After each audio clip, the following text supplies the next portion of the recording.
What is going on, everybody? We are Scarves and Spikes, an Atlanta United podcast. If you have possibly found yourself here in the bar and you have no idea what's going on, there is a massive soccer match going on next door at the Benz here in 2 hours. Big building behind us. Yeah, giant, massive building behind us. So we're an Atlanta United podcast. We cover Atlanta United, Major League Soccer, a little bit of the U.S. Soccer, U.S. men's and women's national team, and everything else. So there's our quick introduction. But for all of those of y'all that are here for this game that is going on next door, where Lionel Messi might make an appearance. Who's here for the game, by the way? Raise your hand. Who's here for the match? Hands all over the place. Keep your hands high if you're here as an Atlanta fan. Hands all over the place. There we go. Okay, good. 2 hands. We're in good company. I like it. It has been 134 days. I'm taking a page out of Tommy's book. 134 days since Xande Silva hit the banger in stoppage time to force Game 3 against Inter Miami in the playoffs last year. If you were here in that building, I pray for your eardrums, and I hope they're okay. But we got a lot to talk about. So, again, Tyler Pilgrim here, Sydney Hunt, Henry Higuita. Again, we are Scarves and Spikes. So, we're going to talk some soccer, and we're going to get y'all involved. So, if any of you guys care to get up here and give your 2 cents about this game throughout this podcast, you just hop up here and let us know, and we're going to chat. So, By the way, shout out to those watching online. We're hearing there's some mic issues. Just bear with us. We'll work on it throughout the afternoon. But thanks for joining us online. See a few of you in there: Dan, Adolfo, Isaac, Homer. Thanks for joining us. If you're here, by the way, if you want some stickers, we have some stickers right up front. Grab the table, come up and grab as many as you like. Help yourselves. Tyler, you forgot something. It's actually Xande Silva's birthday today. It is Xande Silva. He's what, like 28 now, 27? Something like that. Yeah, I thought once 27, that sounds right. 27? Yeah. Spring chicken.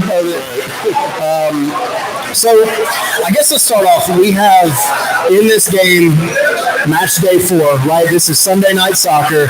This is the big thing that Apple TV is putting on. There's a lot of players that we're kind of questioning. Are they going to be here? Are they going to be playing? Are they going to start? Obviously, for Miami, Lionel Messi's the main one. He had an appearance, a little bit of a cameo down in Jamaica when they played in the Champions Cup against Cavalier.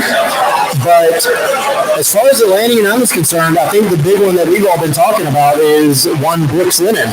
That's the most important person that everybody's been talking about, right? Yeah, and I mean, in training this week... That was a joke, by the way. Just a little bit. He's important. It's hard for me to get when you're joking, Sydney, because I feel like it doesn't happen very often. That was a joke. No, but, from an Atlanta standpoint, obviously Messi is going to be the big draw, right? Because he is Lionel Messi after all, but Brooks Lennon, obviously a big part of Atlanta United's team, Atlanta United's setup, hasn't played since months. He hasn't played in months. Hasn't been... First game against Miami in the playoffs. Exactly. Had that shoulder injury, surgery, but he's going to be back in some form and fashion on this evening, this match. Whether or not he starts is the big question. We'll find out together in about 55 minutes or thereabouts. We'll announce the lineups as soon as we know them, but I've said it before, I think we've all kind of said it. Atlanta misses him on that right side. That's not to take anything away from Matt Edwards, who has filled in terrifically for him on the right side. But I think the level of, or the style of play that Ronnie Dylan prefers from his wingers, I think that really suits guys like Brooks Lennon, guys like Pedro Amador, and I'm excited to see those two on the field at the same time. So again, does he start? I mean, we know he'll play probably. I don't know if he's 90 minutes in just yet. He says he is, but we'll see how Ronnie Dylan plays it. Absolutely. Well, here's the thing. Matt Edwards has been very solid for Atlanta United at right back these past few games. Didn't have a whole lot of MLS minutes before this season. And out of necessity, they kind of needed him to play that position because Brooks Lennon was injured to start the season. And yet he steps in and he's able to kind of replicate some of the danger that Lennon brings in attack. I've mentioned a lot about how Ronnie Dyla's system, it requires a lot of pushing the fullbacks up and creating the overloads on the wings. And so he's done that very well. And then the classes he's been playing, the classes have been pretty darn good. It's just been unfortunate that none of them have really resulted in assists and goals. But credit to him for holding it down for now. I think this is Brooks London's game. I think this is where he starts. Ronnie Dyler hasn't really kept up the trend of previous Atlanta United managers of opting for caution when it comes to bringing these players back. Latte Lots, he was kind of a question mark going into game one. He started. Pedro Amador was a question mark going into the last game. He started. And I think Brooks London, he wasn't even on the injury report. When he was asked, he said he was good to go. He felt fully healthy. They tested the shoulder, and it was good. So I think that's an indication that he is probably going to be starting this game. This is a game where you need your best 11, the best 11 that you can put out, no matter what. And so I think that you are going to see Brooks London in that starting lineup. Should they be cautious though with him? Just to prevent any potential long-term injuries to him. What do you guys think? I think, first of all, I'm very loud. Wow, that came out hot. No, I think and to Henry's point, Ronnie Dyler has been very adamant about if you're ready to play, you're ready to play. And in soccer, it's not that you're typically going shoulder to shoulder often, but as a defender, you're going to have to. If you have any hope of winning aerial duels, you have to go shoulder to shoulder, and you have to believe that Miami is going to be. If Brooks London's playing, they're going to be looking at him. They're going to be trying to force the issue with his shoulder. So, yes. I think he starts. I do worry about his kind of the mental aspect of it. Is he going to be okay that first time he gets absolutely clobbered in that shoulder? And it might take one time and he's past it, right? It might take him one time of getting hit and he realizes, oh, my shoulder's good, let's go. But I think you're going to see a little bit of tenderness as he kind of works his way into the game. But that's with any injury, right? You're coming back from a serious injury where you had to have surgery. Yeah. You have to be concerned about it. It's impossible as a human being to just be that careless that after you haven't been able to use that thing for so long to be able to come back in and just be completely reckless with it. And outside of Philemon, look at the other injuries. Matej Cleek is questionable with quad. Ronald Hernandez. Ronaldo has said he might play on Saturday. He might play tonight, I should say. He was ruled out. So, can we talk about that for a sec? Because the quads, right?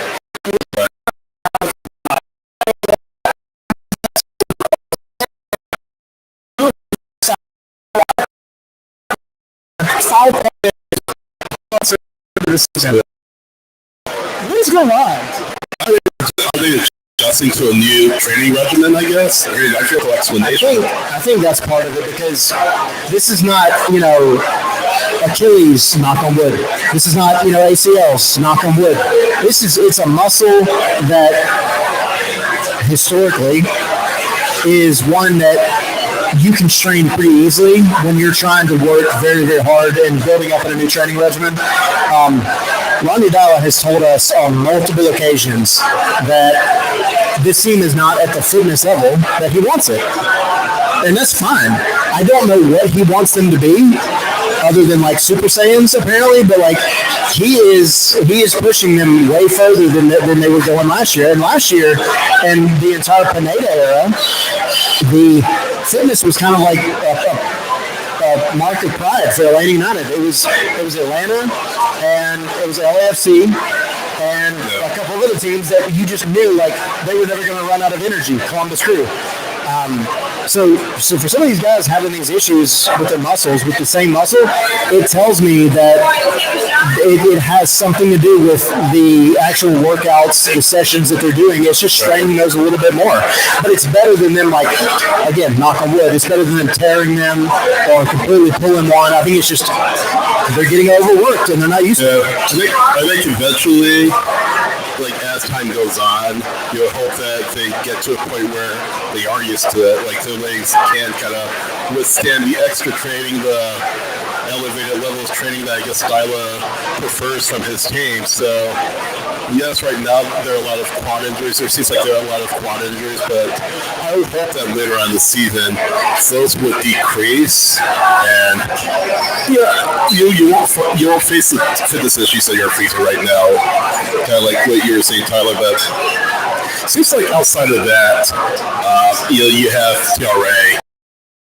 Was still out with a hamstring/quad, as always Friday Dylas said. But outside of that, looks like you're slowly but surely starting to get back to full health.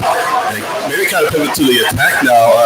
Good to hear that Latte Lap is going to be available tonight after his concussion, after he put in the concussion protocol.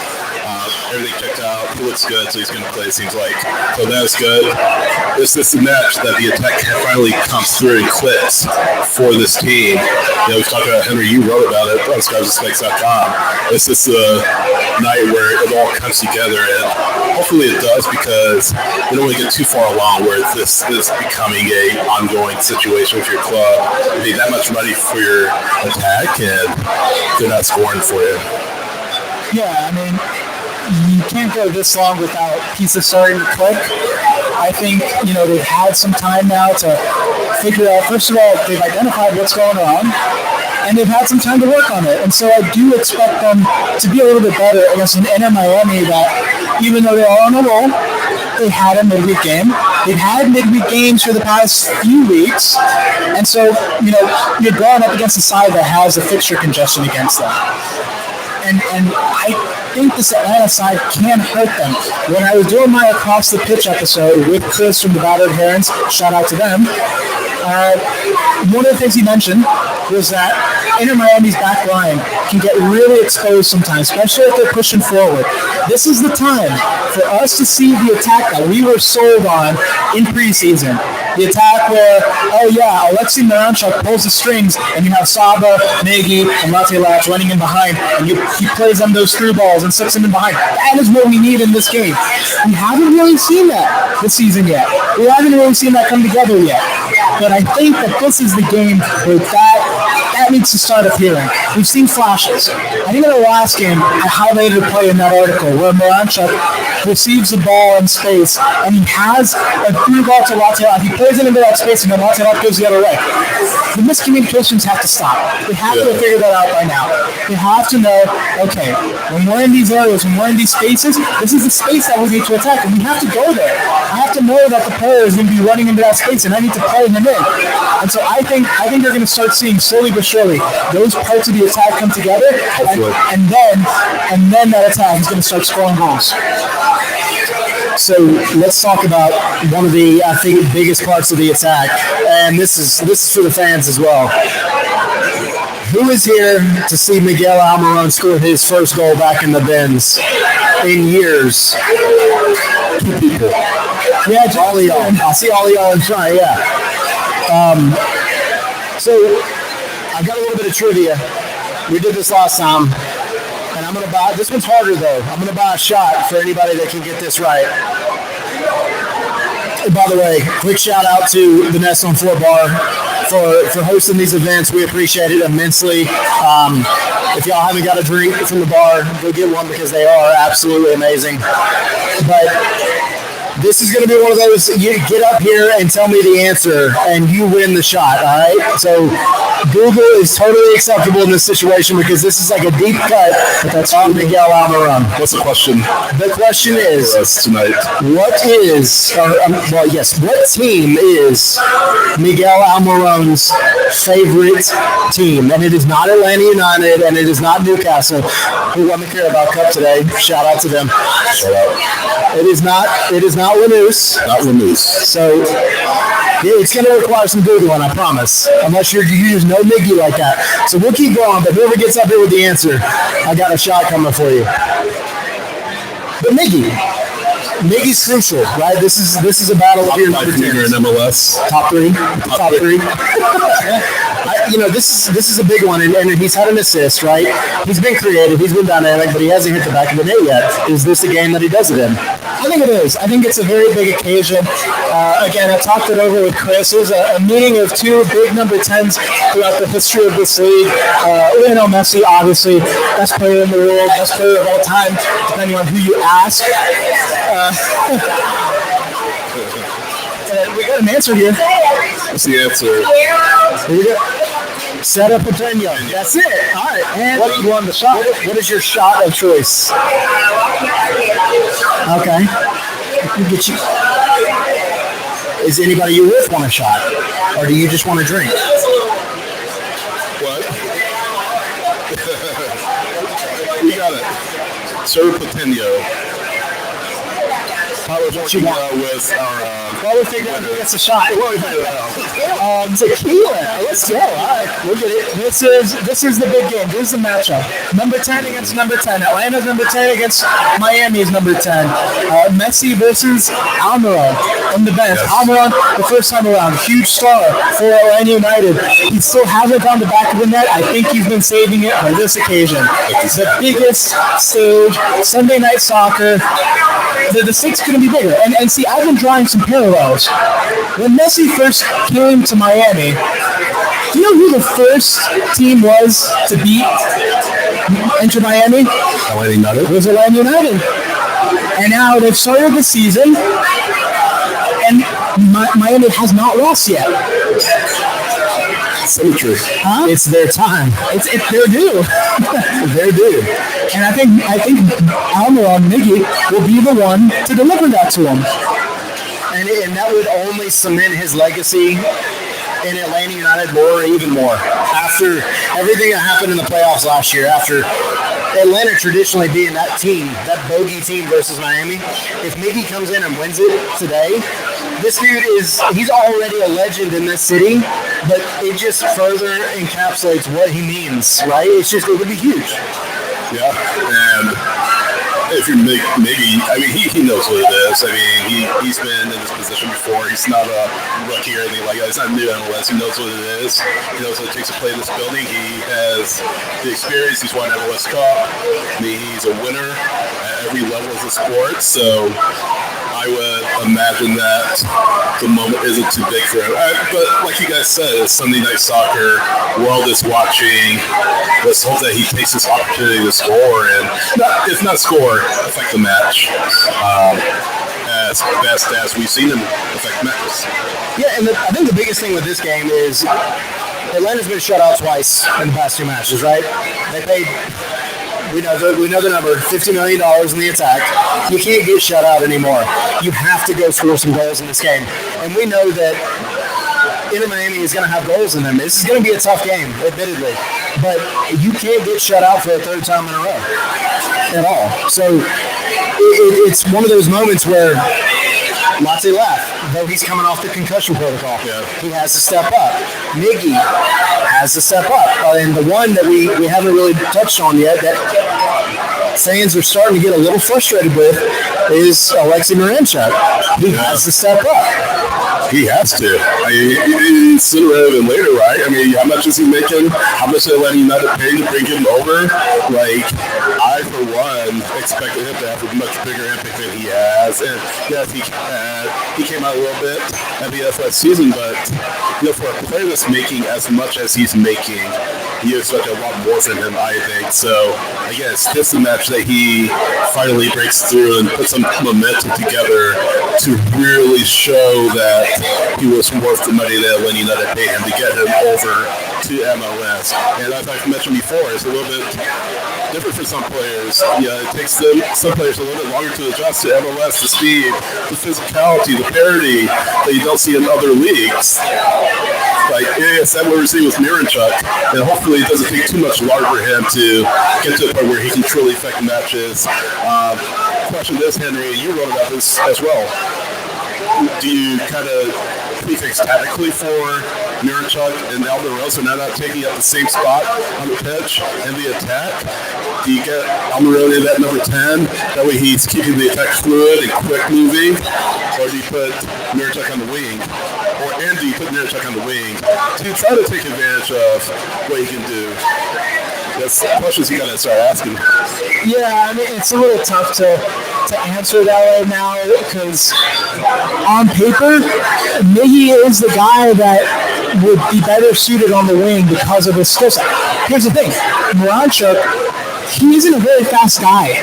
And on the wing, you kind of want pace because that's the whole thing. And the center of the pitch, the whole idea is that this team is set up for Moranchuk to be the guy in the middle, pinging balls to the wingers, pinging balls into the striker and behind the lines. So you need that front three to be the ones running in behind. Moranchuk, I don't think Moranchuk is that guy. I think Miggy is more suited to that. On the other side, Miggy's a more creative player in my opinion. He's the guy that kind of has more awareness on the ball. He kind of has more in his toolbox to work with. So more speed. Exactly. Yeah. And so I think, Atlanta benefits more from having him in the middle than they do Moranchuk. But then there comes the question, what do you do with Moranchuk? So look, this team, as I said, it's set up for Moranchuk to be successful.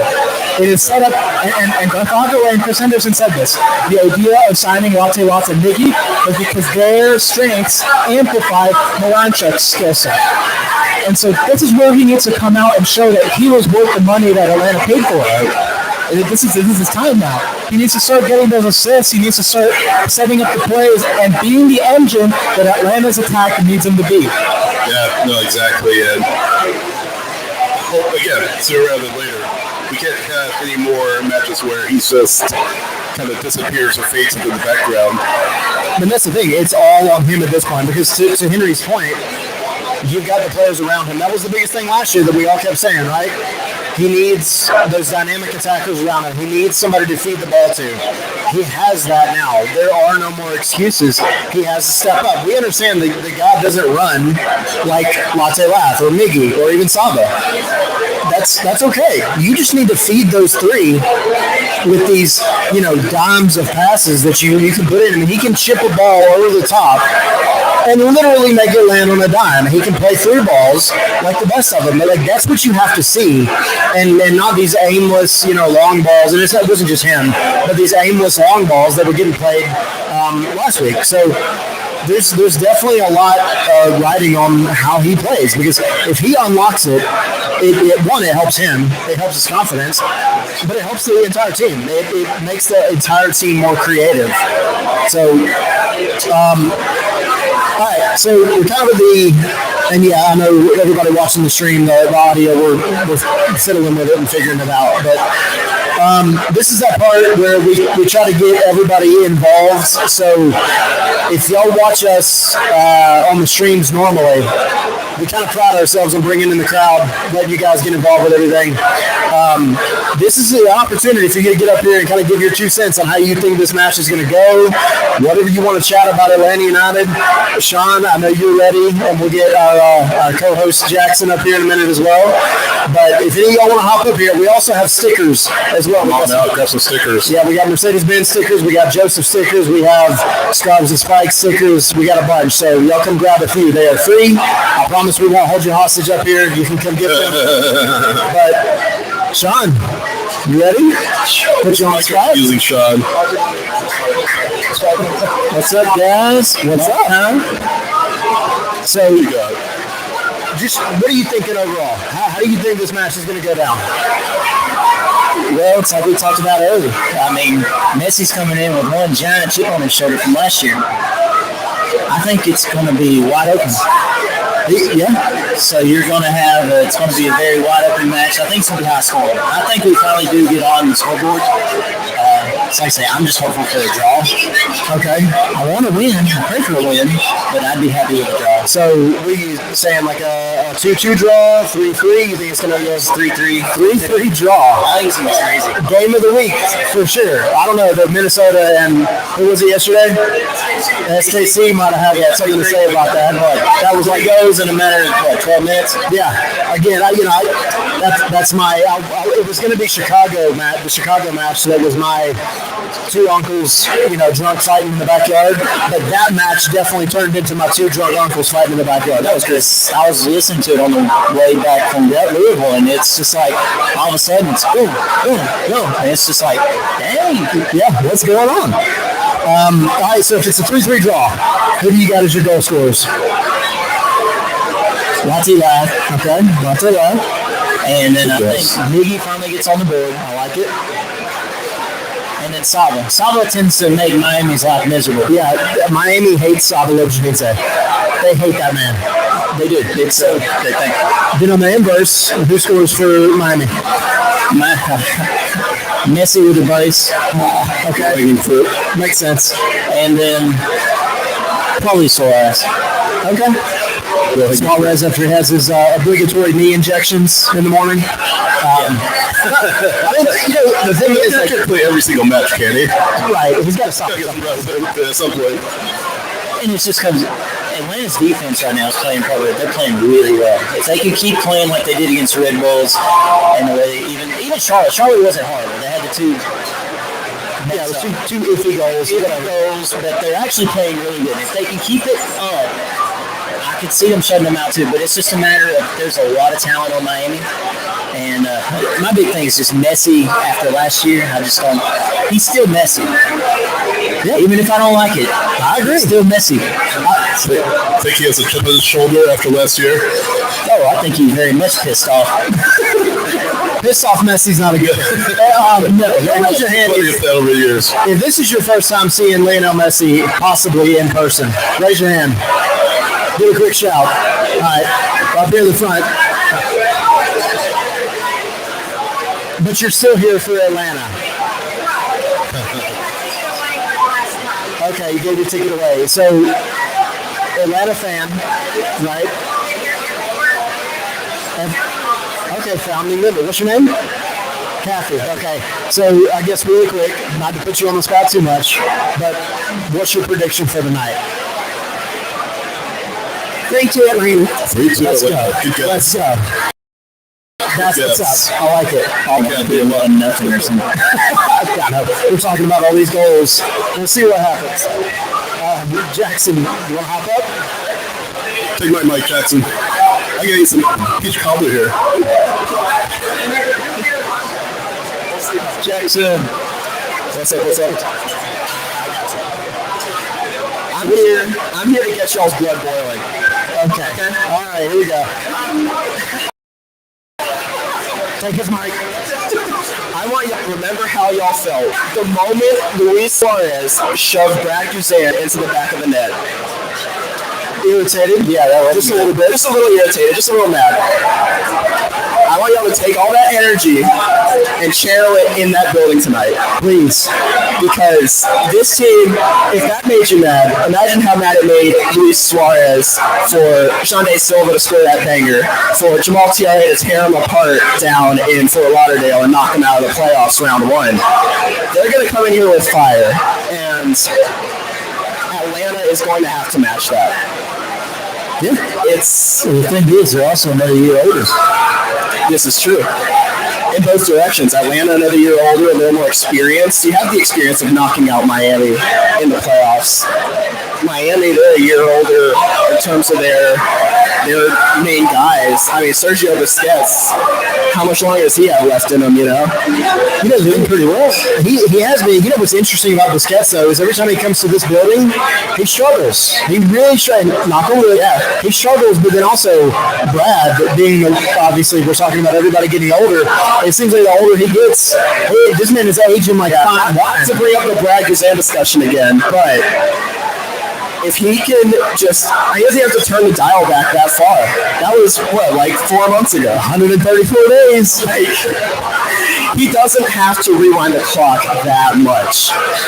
And if he can be Miami's bogey, like the rest of this team is, we could have a real fun night tonight if we get a repeat of what we saw in the playoffs. Oh yeah, it's going to be a fun night. And that's the thing. I think it's amazing what Guzan's done for his age. Come off the surgeries too. It's amazing. I think the goalie situation, that's not even an issue anymore. I mean, you can't even, there's nothing that you could stand on to be even saying that Guzan's playing bad. Yeah. they don't have anything to stand on anymore going for Cohen. Do I agree that he needs playing time? Does Cohen need playing time? Yes. That's what hurts him not having the U.S. Open anymore, and then he'll probably wind up playing Leagues Cup and stuff like that. But that does hurt not having him getting playing time. But anyone who wanted his hang on, they don't have anything to stand on anymore. Yeah, I agree. I mean, I think, Brad has been, and admittedly in that playoff series last year against Miami, Brad was the hero. And in this match tonight, if we're being honest, like I'm trying to be a realist and not an Atlanta United fan entirely, unbiased. Yeah, but the defense has to do better. So not a homer. The defense has to play better than they did last year. Like Brad Guzan can't make 13 saves in a match again. Like not exactly sustainable. Not even a little bit. I mean, good for him that he did it. Legend, 100%. But you can't let your goalkeeper get put in that situation. That's not good. Speaking of goalkeepers. There's going to be some your face tonight. The other mustache, one Rocco's Rios Nova. That's another reason I think we're going to have a high goal scoring game. That is true. If you remember a couple years ago in this building. Oh, it is calendar. Oh. Well, I hate to make everyone disappointed. I know how excited everyone was to see Rocco Rios Novo. I saw the pink jerseys out there with Rios Novo on the back. Sorry you don't get to see the stash, at least in between the six. Maybe you get to see him on the bench, but... Yeah, so he'll be on the bench. Okay. And unless something goes horribly awry for Drake Callender, then you might not see him out there on the pitch. But Rocco Rios Novo back in the bins, I think, for the first time since he was with the team. Yeah. He went on down back to Argentina. He was in Phoenix. Yeah, they went to Phoenix. They ended up in Miami. It's a weird world we live in with this man.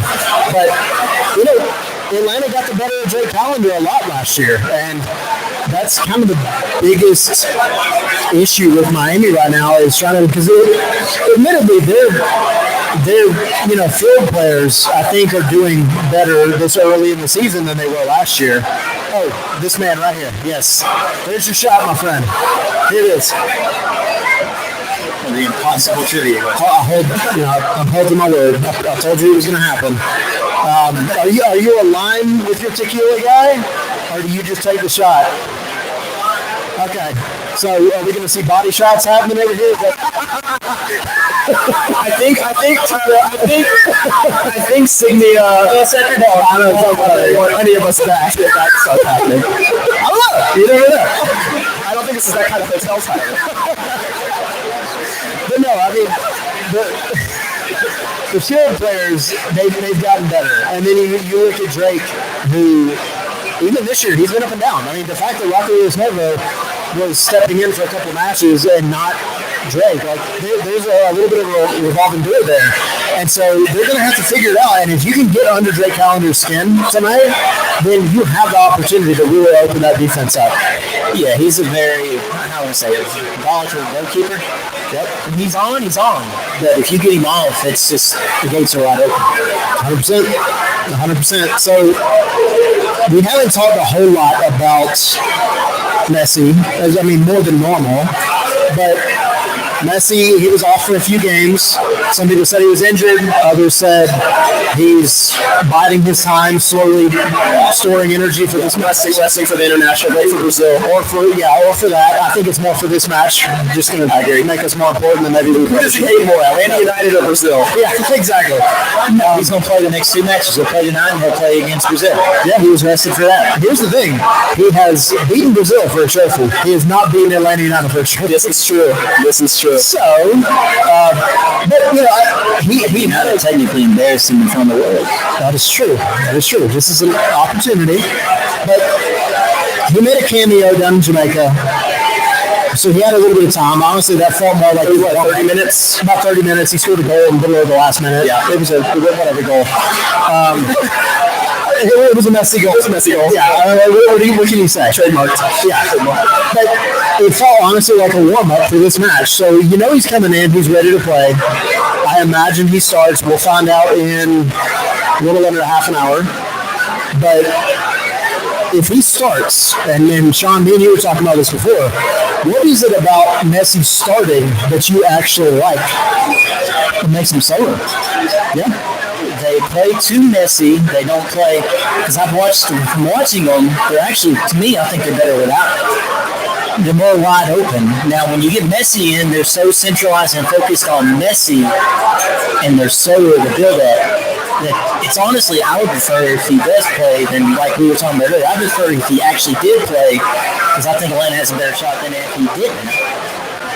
Yeah, I mean, and I think you're absolutely right because if you have Messi on your team, you're idiots to not play the ball to him, right? But it does slow the game down a little bit, and I think that favors Atlanta to a degree.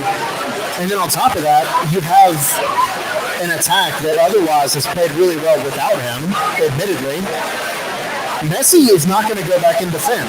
He's never been that kind of player. He's going to enjoy his little jog, his little walk around, and hey, he's had a long career out of that jog and winding up in the right place. Exactly. All respect to him. Yeah, you can't hate on him for it, but I think it does favor Atlanta in this situation. Not only because I think it opens up Atlanta at least to be able to hold off some goals defensively, but also to attack on the other end.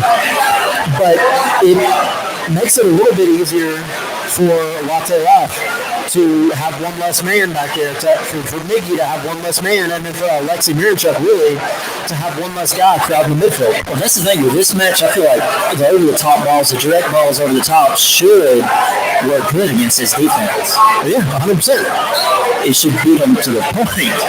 Yeah. All right, hot swap. Sydney will hop in. Tag out, tag swap. Where are you going? Eat that salmon. Tyler got some. So, I got some breaking news. No, the lives are out, and no, we don't know if Messi's playing or not. We're sorry. Henry, shout out to Henry. He noticed on the live stream of the player entrance that Mateus Cleek was not among the group. Oh, it appears he is out with his squad. Will Riley has been called up as his replacement, and so here's a question for you, Sydney. Mateus Cleek is out.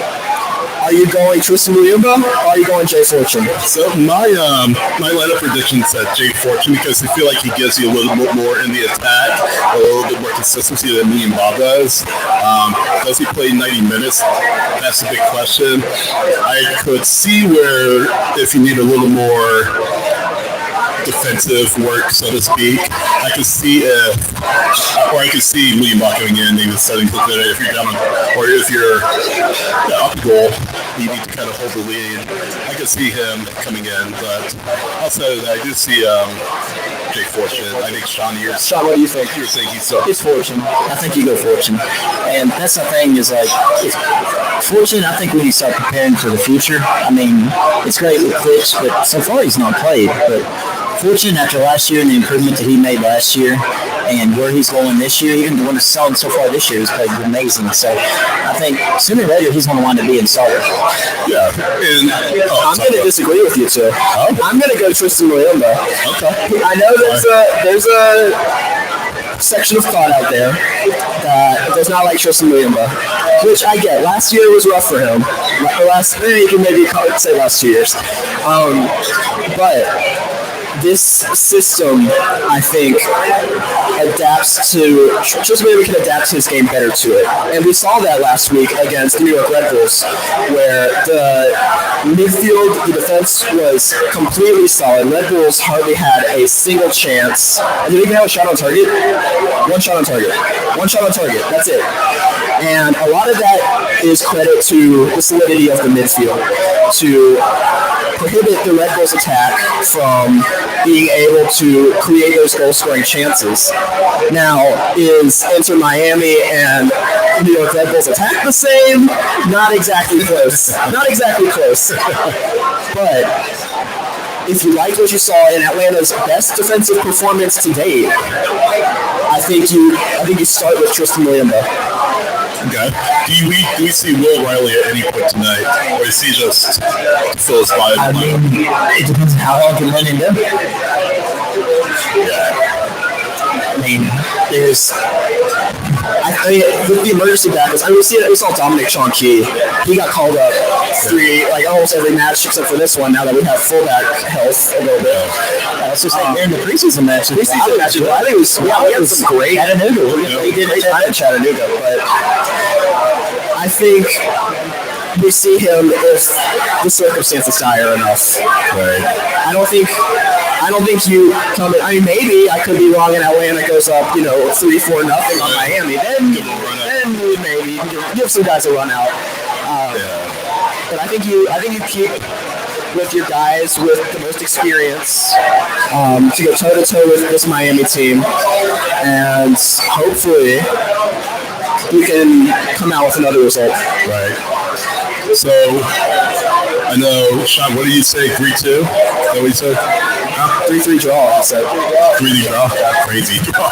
Pretty crazy. And what did you say? I said Miami 2-1. 2-1 Miami. An unbiased opinion. I'm coming for that number one spot in the predictions. I will be so much happier if I would be delighted to be wrong. But Messi revenge mentality, you can't bet against it. Would you guys be happy with the draw, though? Would you guys be happy with the draw? Here's my thing.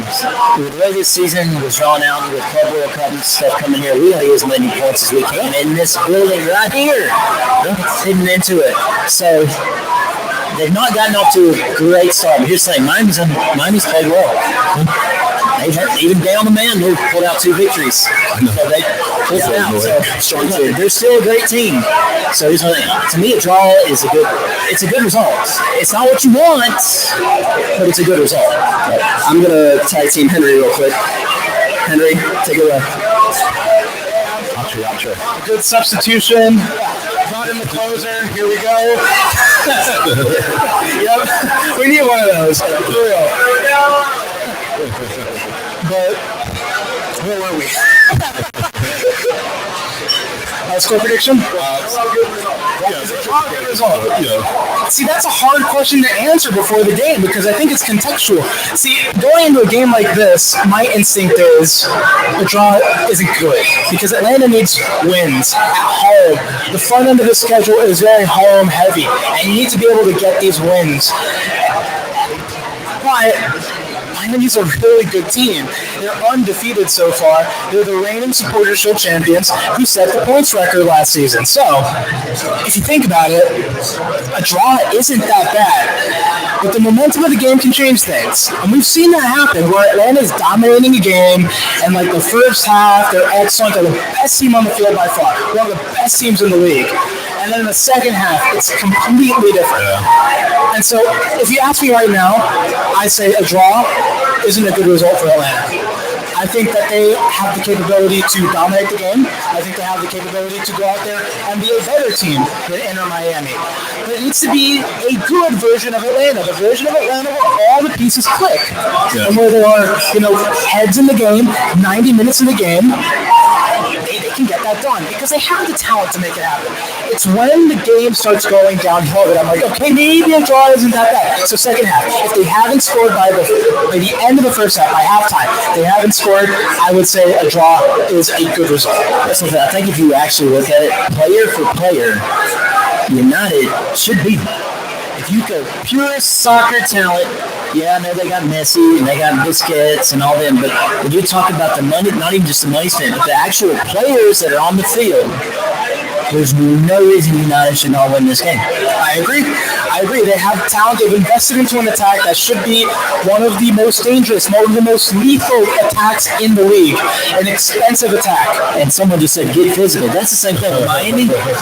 Beat the living heck out of them. Here's another question. Does Inter Miami get a red card tonight? Yes. I mean, it's very possible. I'll even tell you who gets it. Tomas Aguilas. In the 31st minute. Boom.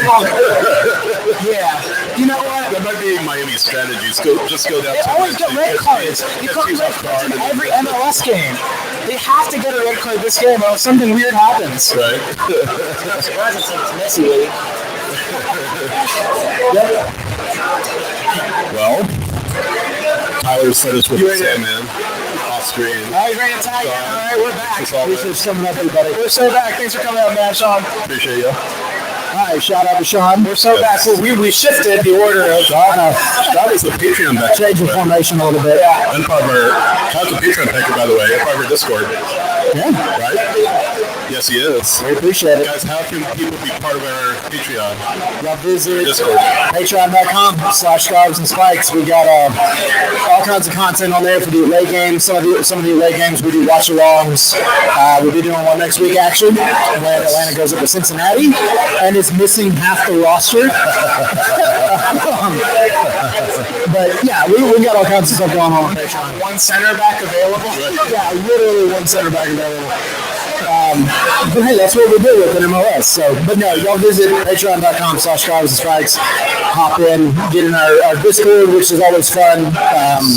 And yeah, the watch-alongs and plenty of other content behind the scenes and everything else. Speaking of Cincinnati, Miles Robinson, of course, for Atlanta United center back, went out injured last night. So we'll have to see what his availability is for Cincinnati next week. But yeah, never had to see an injury, especially a former Atlanta United player. So eyes on Miles Robinson to see what his availability will be. We'll be out to next week again. DK will be called up, and a few others from Cincinnati, correct? I'll have it in front of me. I know The one with the red card. Yeah. So you'll have a couple of guys out likely next week as well. And then speaking of this week, this match here in a few minutes, you have David Ruiz, who was injured in the match down in Jamaica against Cape Verde. So I was sorry, their starting goalkeeper is suspended. Yeah. And which is while we're having the conversation about Drake Callender, Rocky Villasnovo. So, Miami's not full strength either. Yeah. But if you look at Miami, and I don't know if you mentioned Chillerina as well, he is out. So I feel like Atlanta United or Miami are a little bit in better straits injury-wise than Atlanta United is at this point. But again, I mean, for Atlanta, it's kind of your backups, right? It's Hernandez, TRA, Cleek, of course, is a big one. Again, it appears he is out for tonight after being listed as questionable in the availability report. So, but as a whole, it looks like Atlanta United are in better shape. But the big thing we have to ask again is about Inter Miami. The players' age, Messi, Suarez, they're not getting any younger, right? Out of the skits, they're not getting any younger. But they're still balling out, man. Exactly. That's the thing. That's the thing. But And even without them, Messi has dangerous pieces. Yeah. They signed Tadeo Allende over the winter and scored in 5 straight games for them across all competitions. Yeah. One of the most consistently good players in this first part of the season. Telasco Segovia has stepped in for Messi when he hasn't been there, and he has been just as effective creating chances when Messi isn't there. So here's the thing. Even if Messi doesn't play today, Miami has a good squad, a very competitive squad, and in my opinion, one of the best in the league. Now, Atlanta United should be able to match up against that with the amount of investment that they have made in this roster. With, they have Ronnie Dyla, a coach who knows how he wants to play, has succeeded in this league before, and has identified the issues in this attack early on. So there really should be no excuse. This should be a very competitive match. Even if Atlanta does lose, right, it should be a very competitive, very close match. Yeah, I think what you want to avoid in this match if you're Atlanta is if you do go ahead early, you do not want to sit back and let Miami try to break you down, because if you do, you literally have Barcelona 2.0. They can do that. Not many teams in MLS can do that. You don't want to do that against Miami. So if you do score early, you got to keep the pressure up. If you don't score early, or even if you're chasing, the lead in the second half, you need to keep the foot on the gas pedal the entire time. You can't let them breathe. You allow Messi an inch of space, and everybody knows what he's going to do. It's not a surprise at this point. Like, we know what Lionel Messi is capable of. So this is a game where you have to go in, balls to the wall for literally 90 minutes. And if you do fall behind, fine. You can draw your way out of it. You've done it before against this team, but you have to be wary of trying to the proverbial park of the bus. that's the thing. They have to play Tyler for 90 minutes. Henry mentioned it earlier. This is a first half team.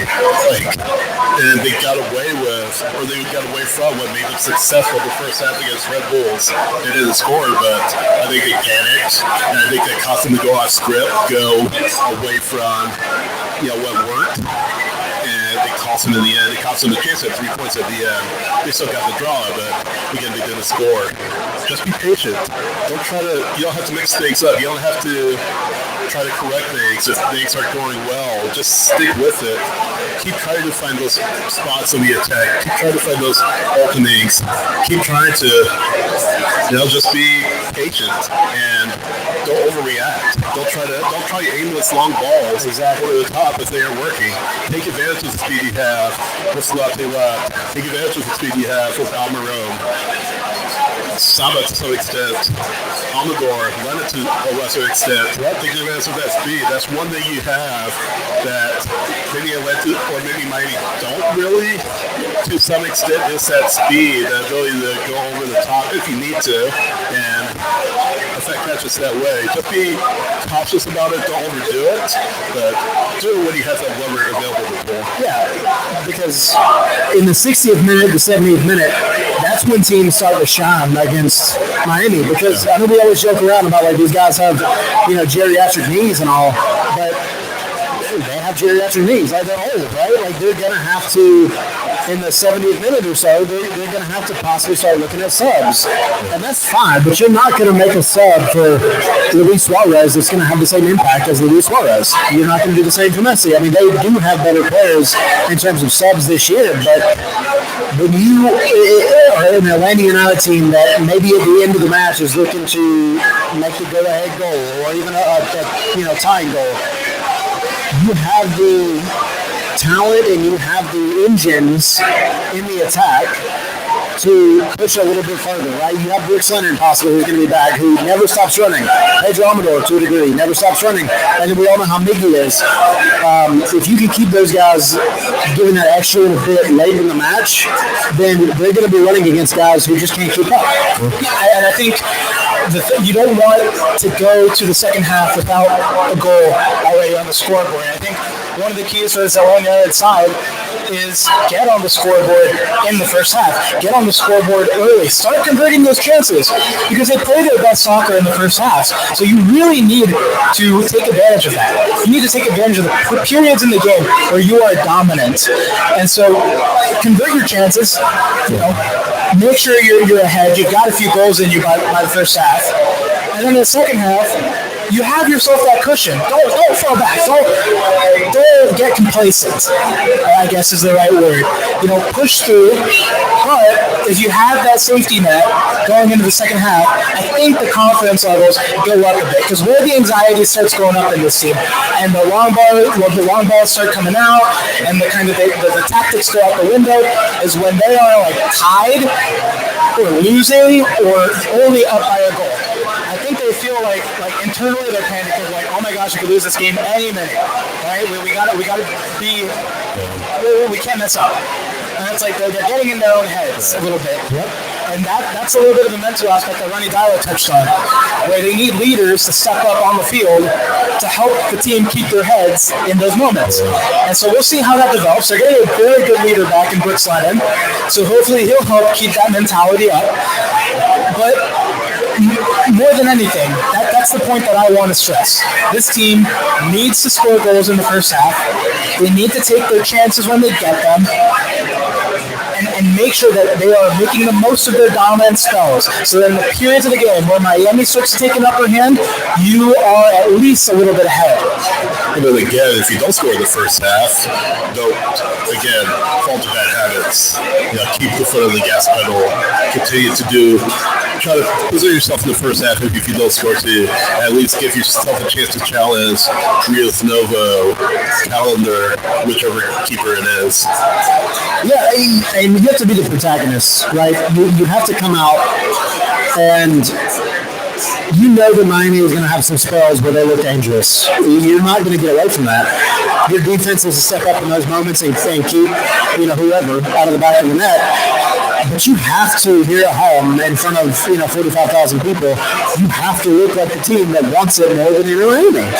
And I know that's like super simple and dumbing it down in the most simplistic way, but you have to make this your house. And I know that you have Barcelona 2.0 coming here. You have Messi, you have Suarez, you have Busquets, you have all that. Come on. F them.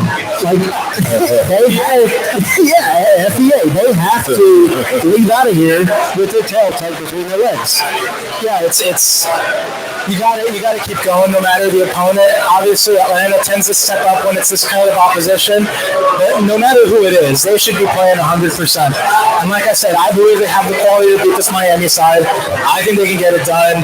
It's just a matter of keeping your heads, playing the full 90 minutes, and keep it simple, stupid. Like, come on, dude. Don't overcomplicate it. Exactly. It's what Lionel has been preaching, because these guys will try the long balls, they'll try the complicated little thing. They don't need to do that.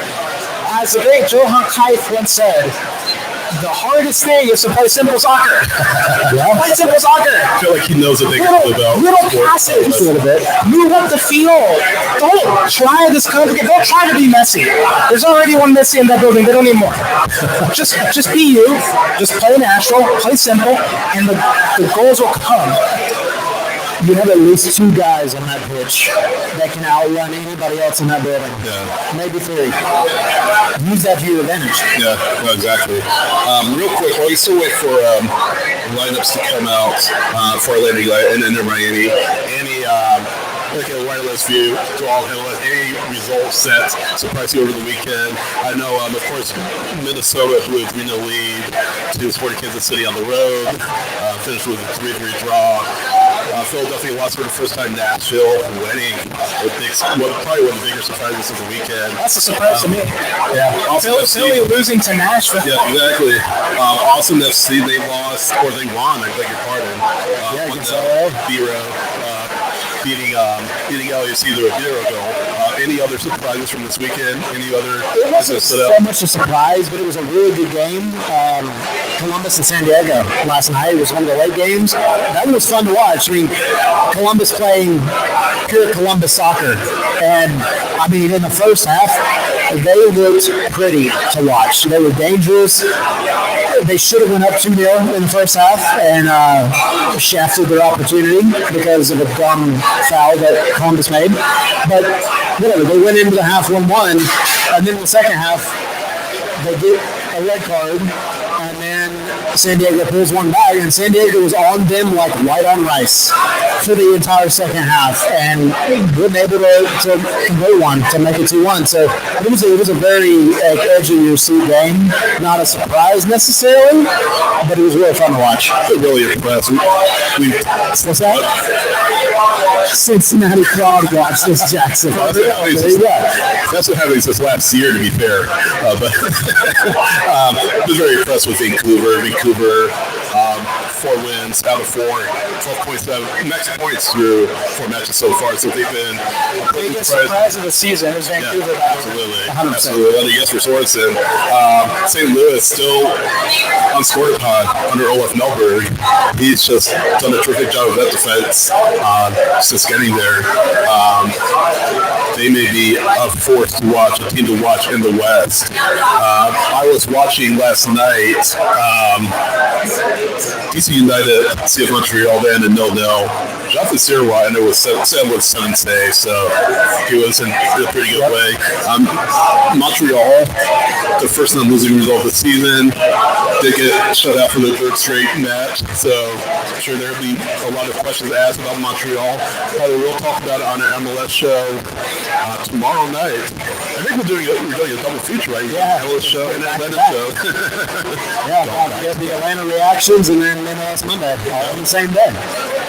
Because Atlanta has the beautiful moment of hosting Sunday Night Soccer. Yes, they do. First three match Sunday soccer that they've had this season, right? We had Philly earlier, which finally got knocked out. They were surprising me. I mean, admittedly, like they're still doing really good. It's one game, but they've now been knocked out of the ranks of the only two perfect teams left, which, to your point a minute ago, Vancouver's the only one left.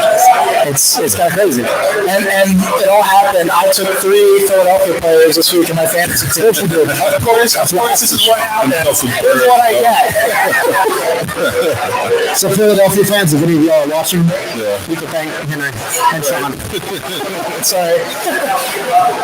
I'll take 3 Vancouver next week to balance it out. So 6 o'clock, kickoff around 7:10. By the way, Mercedes-Benz Stadium. Still waiting for lineups to come out for both teams. As mentioned, it does look like Matthias Klick will not be available for selection for Atlanta United this evening. But yeah, we'll take you all the way up to whatever lineups are released for at least Atlanta United. Then we'll of course be looking at whether or not, or who plays for Miami first off, who starts in goal, and then whether or not Messi starts. Yeah. We think he'll play, but just to know if he'll start or not. Portland just took a 1-0 lead over the LA Galaxy. Felipe Mora scoring. That doesn't help my fantasy team either. Whatever. Who is? I have LA Galaxy. I got Gabriel Peck. He's been on the team because he's the only player that's like putting shots on goal.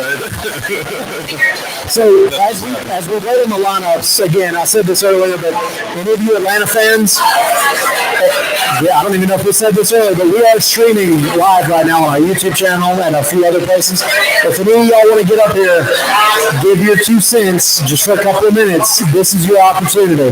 This is your chance. I've already given away my one obligatory shot for the day, so I can't give you any alcohol. But if y'all want to hop up here, tell us what you think about this match. If it's your first time seeing. I think most of them are at the bar just waiting for drinks, so.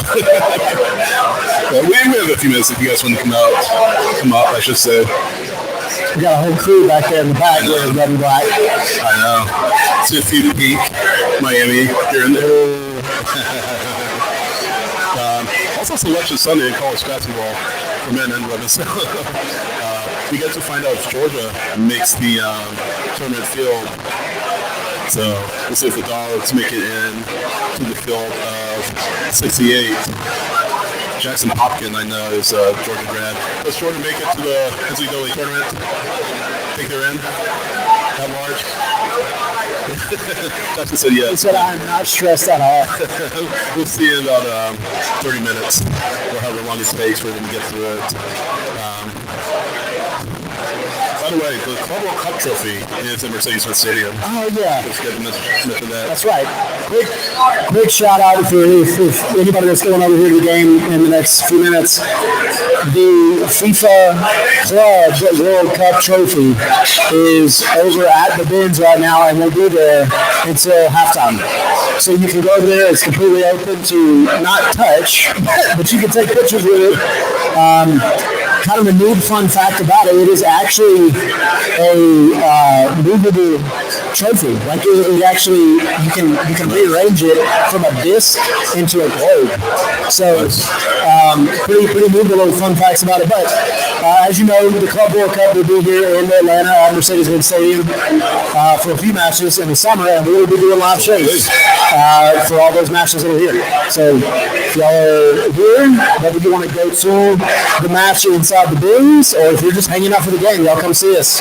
We'll Prematch. And there won't be like swapshes coming. It's going to be like Man City will be here, Chelsea will be here. Yeah, it's a big team. Miami will be here.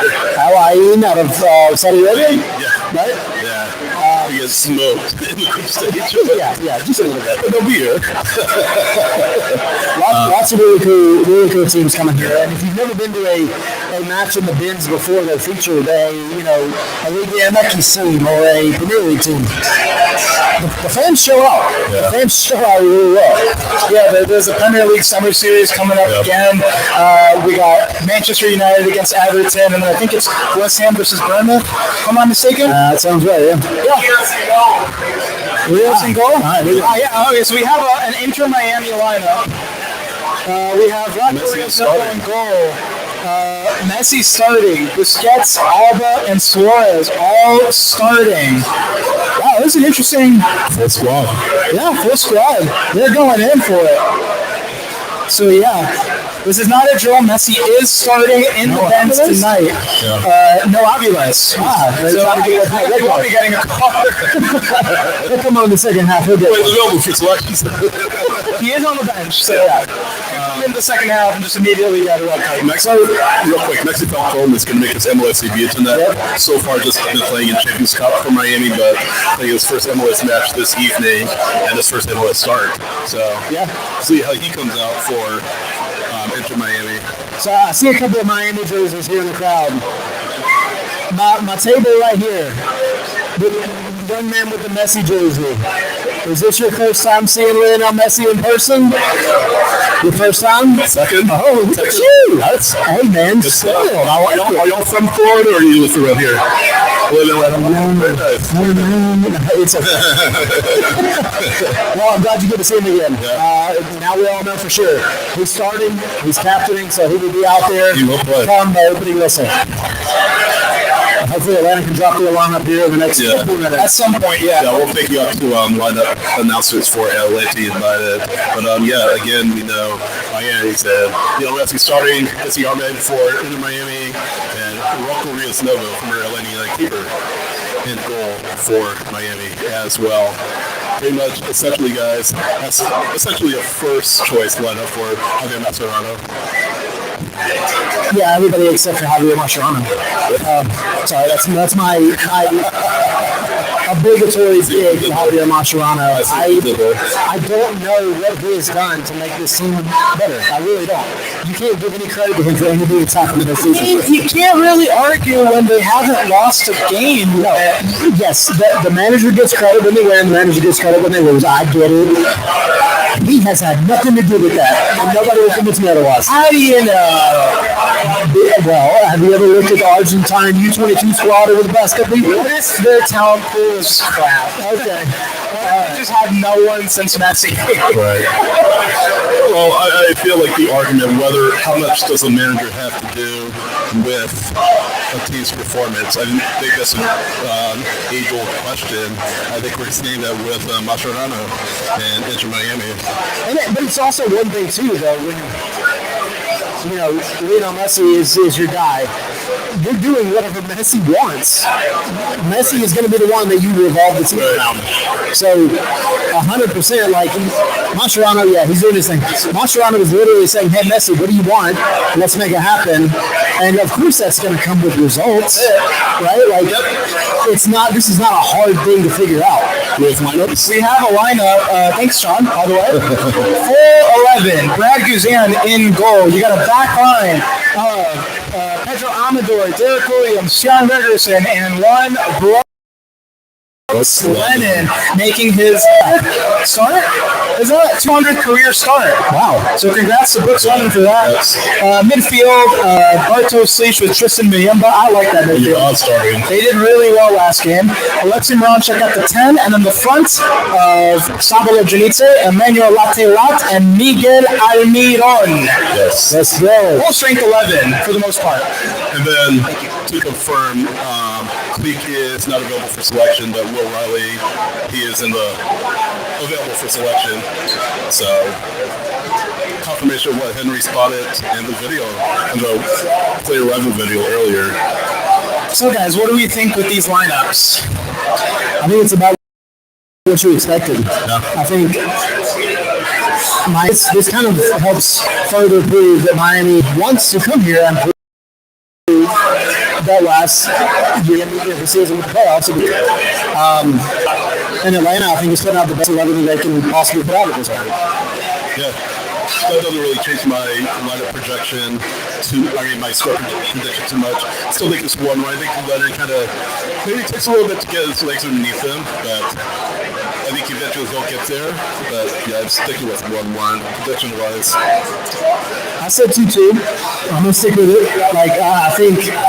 I think this is the game where Atlanta gets back to goal scoring, but I also think it's really, really difficult to keep out Messi and friends. That's my love. Thank you guys. Thank you for coming out. Appreciate the tequila shot and me making the jokes and all. I appreciate you being a good sport.